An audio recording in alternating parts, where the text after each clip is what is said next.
Next question करते हैं यार। नेक्स्ट क्वेश्चन है let P be the foot of perpendicular from point 1 to 2 to the line this, let the line R equals to this intersect the line L at Q।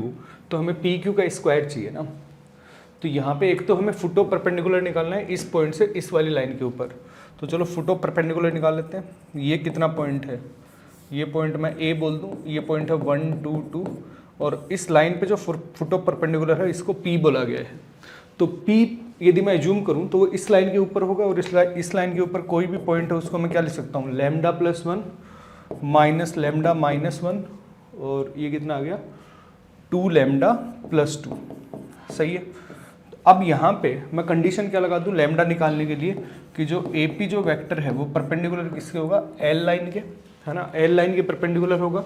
तो perpendicular के लिए dot product में 0 कर देता हूँ ना। यदि हमने डॉट प्रोडक्ट 0 किया तो AP वेक्टर के डायरेक्शन रेशियो जो हैं वो हम लिख सकते हैं यार, दिस माइनस दिस, है ना। तो यहाँ से कितना आ जाएगा, ये आ गया लैम्डा इंटू इसके डायरेक्शन रेशियोज 1 प्लस ये कितना हो जाएगा minus lambda minus 3 into minus 1 plus ये कितना हो जाएगा 2 लैम्डा इंटू 2 इक्वल्स टू कितना हो गया 0। तो ये कितना आ गया lambda plus 3 plus 4 lambda equals to 0। सही है। तो लैम्डा की वैल्यू यहाँ से अपने को कितनी मिल गई, -½ मिल जाएगी। लैम्डा की वैल्यू यदि -½ मिल गई तो P पॉइंट मिल जाएगा। तो P पॉइंट कितना मिल गया ½ और -½ यदि रखोगे तो ये ½ -1 तो -½ हो जाएगा और ये कितना हो जाएगा 2 - 1 तो 2 - 1 कितना आ गया ये 1। तो P पॉइंट ये आ गया। Q पॉइंट हमें क्या बोला गया है यार, Q पॉइंट हमें बोला गया है कि इस वाली लाइन और इस वाली लाइन का पॉइंट ऑफ इंटरसेक्शन है। तो पॉइंट ऑफ इंटरसेक्शन निकालते हैं चलो। तो इस वाली लाइन के ऊपर कोई भी पॉइंट है वो तो आएगा lambda plus 1 minus lambda minus 1, मतलब मैं ऐसे लिख दूं माइनस ऑफ लैम्डा प्लस 1 और ये कितना आ गया 2 लैम्डा प्लस 2। तो पॉइंट ऑफ इंटरसेक्शन जो है वो इस पे यदि कोई भी पॉइंट होगा तो वो किस फॉर्म में होगा। यदि मान लो मैंने लैम्डा यहाँ पे ये जूम कर लिया तो मैं चाहे यहाँ पे म्यू मानो, बात तो एक ही है। तो ये कितना आ गया μ-1 तो हो गया x कोऑर्डिनेट, y कोऑर्डिनेट कितना होगा -μ+1 और z जो कोऑर्डिनेट आएगा वो कितना आएगा μ-2 ये आ गया। सही है। तो यहाँ से यदि देखा जाए तो ये आ गया 2 लैम्डा प्लस 2 जो है। सही है। तो 2 ये हो गया लैम्डा प्लस 1 और लैम्डा प्लस 1 की जगह μ-1 लिख सकता हूँ, ये आ गया μ-2।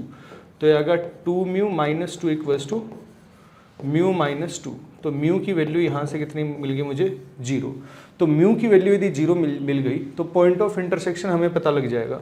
तो B जो पॉइंट है वो कितना आ गया अपने पास, B पॉइंट आ जाएगा, म्यू की वैल्यू 0 रखेंगे तो -1 1 और -2 ये आ गया B पॉइंट। अब हमें चाहिए PQ का स्क्वायर, मतलब ये Q पॉइंट है ना।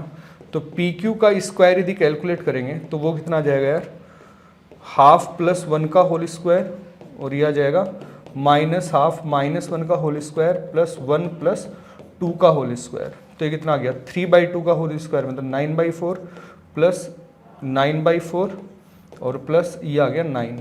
तो 9/4 9/2 प्लस 9 तो ये कितना हो गया 27/2, सॉरी 28/2 आ गया ना, सॉरी 18 और 9 27/2 ही आ गया।